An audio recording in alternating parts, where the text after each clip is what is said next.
வணக்கம் நண்பர்களே, வாழ்க மகிழ்வுடன் சிபிஎல்லின் சிந்தனை களத்திற்கு மகிழ்வோடு வரவேற்கின்றேன். தினம் ஒரு திரவியம், மனதுக்கும் உடலுக்கும். ஒரு கூட்டுப்புழு தனக்குள் புழுங்கி கொண்டது. நம்மள இப்படி தனியா விட்டுட்டு போயிட்டாங்களே, நம்ம ரொம்ப தனிமையா இருக்கிறோமே, யாருமே இல்லாம தனியா விடப்படுவது எவ்வளவு பெரிய கொடுமைன்றதை நான் இப்ப அனுபவிச்சுட்டு இருக்கிறேன் அப்படின்னு சொல்லிட்டு ஒரு கூட்டுப்புழு தனக்குள்ளே புலம்பிக் கொண்டும் புழுங்கி கொண்டும் இருந்தது. ஒவ்வொரு நாளும் அதுக்கு அதான் வேலை. ஐயோ நான் தனியா இருக்கிறேனே, என்னை யாரும் கண்டுக்கவே இல்லையே, நான் தனிமையா விடப்பட்டிருக்கேனே, ஏன் இந்த தனிமை எனக்கு அப்படின்னு சொல்லிட்டு தனக்குள்ள அது ரொம்ப புழுங்கி புழுங்கி அங்கலாய்த்து கொண்டே இருந்தது. ஆனால் ஒரு நாள் வந்தது, அந்த கூட்டுப்புழுவினுடைய கூடு வெடித்தது. அந்த கூட்டுப்புழுவிலிருந்து ஒரு அழகிய வண்ணத்து பூச்சியாய் அது வெளியே வந்தது. அந்த வண்ணத்து பூச்சியை கண்டவுடன் எல்லோரும் கைத்தட்டினார்கள், எல்லோரும் சிரித்தார்கள், எல்லோரும் மகிழ்ச்சியாக அதை பார்த்தார்கள். அது பறப்பதையும் ஓடுவதையும் எல்லோரும் படம் பிடித்தார்கள். அவ்வளவு மகிழ்ச்சியான ஒரு மனநிலையை அந்த வண்ணத்து பூச்சியின் மூலமாக எல்லோரும் பெற்றுக்கொண்டார்கள். அப்பொழுது அந்த வண்ணத்து பூச்சி தனக்குள் சொல்லிக் கொண்டதாம், தனித்து விடப்படும் பொழுது நான் பயந்தேன், ஆனால் என்னை யார் என்று உலகிற்கு நான் நிரூபித்த பொழுது எவ்வளவு மகிழ்ச்சியாக இருக்கிறது அப்படி சொல்லிட்டு தனக்குள்ள அது பெருமையாக பேசிக்கிச்சான். அப்படியே நம்முடைய வாழ்க்கையோடு இதை ஒப்பிட்டு பார்க்குமா? தனித்து விடப்படும் பொழுது பயப்படாதே, அதுதான் உன்னை நீ யார் என்று உலகிற்கு நிரூபிக்கும் சிறந்த தருணம். தனித்து விடப்படும் பொழுது பயப்படாதே, அதுதான் உலகிற்கு உன்னை நீ யார் என்று நிரூபிக்கும் சிறந்த தருணம்.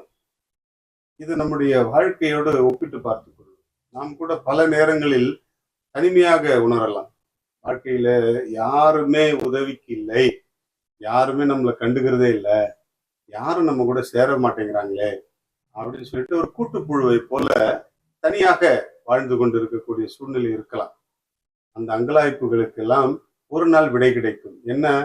அந்த கூட்டுப்புழுவிலிருந்து எவ்வாறு வண்ணத்து பூச்சி வெளிவந்து எல்லோரையும் மகிழ்ச்சிப்படுத்தி தன்னுடைய அழகை, தன்னுடைய மகிழ்ச்சியை எல்லோருக்கோடும் பகிர்ந்து கொள்கிறதோ, அதே போல நம்முடைய வாழ்க்கையிலும் நம்முடைய தனிமை முடியும் பொழுது, நம்முடைய தனிமையிலிருந்து நாம் வெளிவரும் பொழுது, நம்முடைய ஆற்றலை கண்டு, அழகை கண்டு, நம்முடைய செயல்களை கண்டு இந்த உலகம் மகிழ்ச்சி கொள்ளும், நம்மை சுற்றி இருப்பவர்கள் எல்லாம் இன்பம் காண்பார்கள்.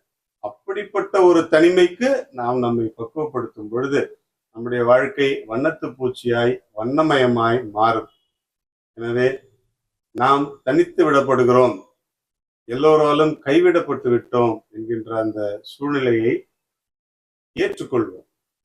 ஏற்றுக்கொள்ளும் பொழுது நாம் கூட்டுப்புழுவிலிருந்து வெளிவரக்கூடிய வண்ணத்து பூச்சியாய் வண்ணமயமான வாழ்க்கைக்கு நாமே விட்டு செல்லக்கூடிய சூழ்நிலையை இயற்கை நமக்கு பரிசாக கொடுக்கும். இதே போலதான் எல்லோருடைய கைகளாலும், எல்லோருடைய பிரச்சனைகளாலும், எல்லோருடைய சூழ்நிலைகளாலும் அடக்கப்பட்ட ஒருவர் உலகமே வியந்து பார்க்கக்கூடிய ஒரு ஆளாக இருக்கிறார். யாருன்னா அவர் தான் இயேசு கிறிஸ்து. அவரை எல்லோரும் அவர் செய்த நன்மைகளை எல்லாம் ஓரங்கட்டி அவரை கொண்டுட்டாங்க. ஆனா அவர் இன்று உலகம் முழுவதும் வியாபித்திருக்கிறார். எல்லோருடைய சூழ்நிலையிலும் எல்லோருடைய மனநிலையிலும் அவர் வண்ணமயமாகவே வாழ்ந்து கொண்டிருக்கிறார். தனித்து விடப்படும் பொழுதெல்லாம் நாம் இதை எடுத்துக்கொள்வோம். நான் கூட்டுப்புழுவாக கல்லறையில் அடக்கப்பட்ட இயேசுவாக நாம் இருந்திருக்கலாம். ஆனால் நான் வெளிப்படும் பொழுது அதிலிருந்து வண்ணத்து பூச்சியாய் மாறி எல்லோருக்கும் வண்ணமயமாக மகிழ்ச்சியை தருவேன் என்ற நம்பிக்கையோடு நம்முடைய வாழ்க்கையை தொடர்வோம். நம்முடைய தனிமை இனிமையாகட்டும். வாழ்க மகிழ்வுடன்.